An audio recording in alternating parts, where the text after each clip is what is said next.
Vous écoutez Yasmine Abdel-Fadel. Cube Radio. Cube Radio.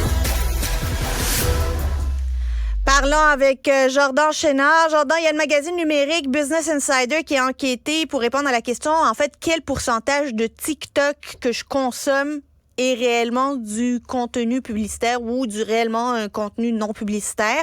Et c'est vrai que moi, j'ai remarqué récemment sur TikTok, là, il y en a en tabarouette du contenu publicitaire. Il y en a beaucoup. La plateforme a continué d'exploser en termes d'utilisation. Là. Les dernières statistiques donnaient environ 200 millions d'heures de vidéos publiées par jour sur TikTok. Donc, c'est quand même assez gros comme contenu.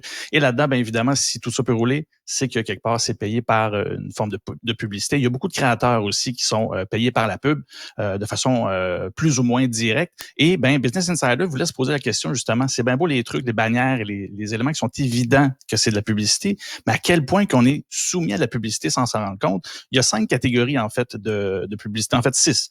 Non, excuse-moi, 5. L'un, c'est le contenu régulier. Il n'y a pas de pub. Ça, c'est correct, tout est beau. Mais dans les autres, il y a du contenu affilié, donc du contenu que les créateurs réalisent avec une commission là, pour TikTok. Il y a les commandités. Donc, c'est un commanditaire. Il présente le produit au début. Des publicités traditionnelles. Donc, c'est vraiment une capsule vidéo, mais qui est autour d'un produit et c'est assumé, c'est une pub. Et l'autopromotion, une entreprise qui fait du contenu de son côté sur la plateforme, sans dire que c'est de la pub, mais c'est quand même une forme de pub au final. Et le dernier, c'est celui qu'on le voit le plus, c'est les critiques de produits ou les reviews, comme on connaît en anglais. Donc, en bout de ligne, quand on prend 100% de tout ça, qu'est-ce qui nous reste? Ben, en fait, il y a 30% du contenu qu'on consomme, qui est littéralement du contenu publicitaire qui rentre dans une ou l'autre de ces catégories-là. Ce qui fait que sur 200 millions justement de vidéos qui peuvent être uploadées, il y a quand même pas mal de choses entre ces vidéos-là qui sont de la publicité. Probablement qu'on en voit un peu plus ces temps-ci. Les chercheurs les reporters de Business Insider disaient c'est possible qu'on en voit un peu plus ces temps-ci parce que le temps des fêtes s'en vient et il y a le Black Friday aux États-Unis qui est extrêmement populaire.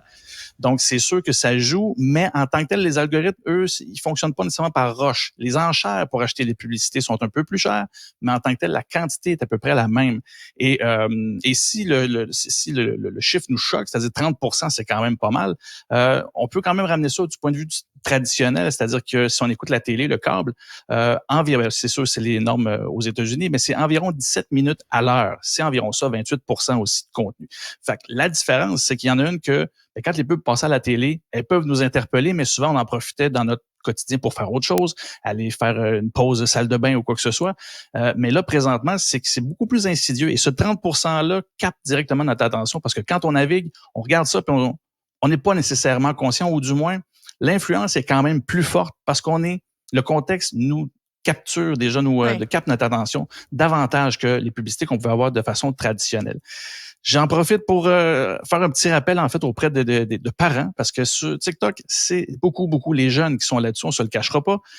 L'esprit critique autour de tout ce qui est publicitaire et marketing est pas encore forgé complètement, puis on est un petit peu plus fragile à être influencé.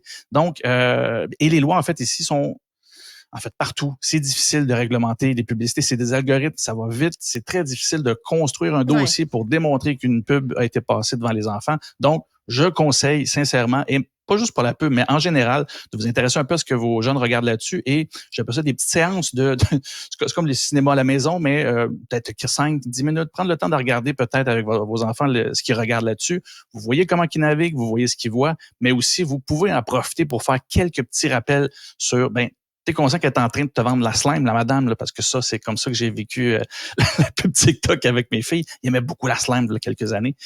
Mais c'est un exemple parmi tant d'autres. Pas lavable.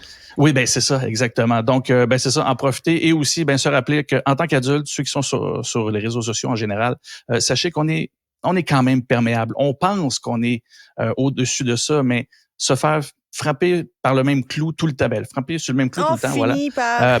Flancher parce qu'on est des êtres humains, puis la carte de crédit on peut rapidement la rentrer et acheter les gogos dont on n'a pas besoin.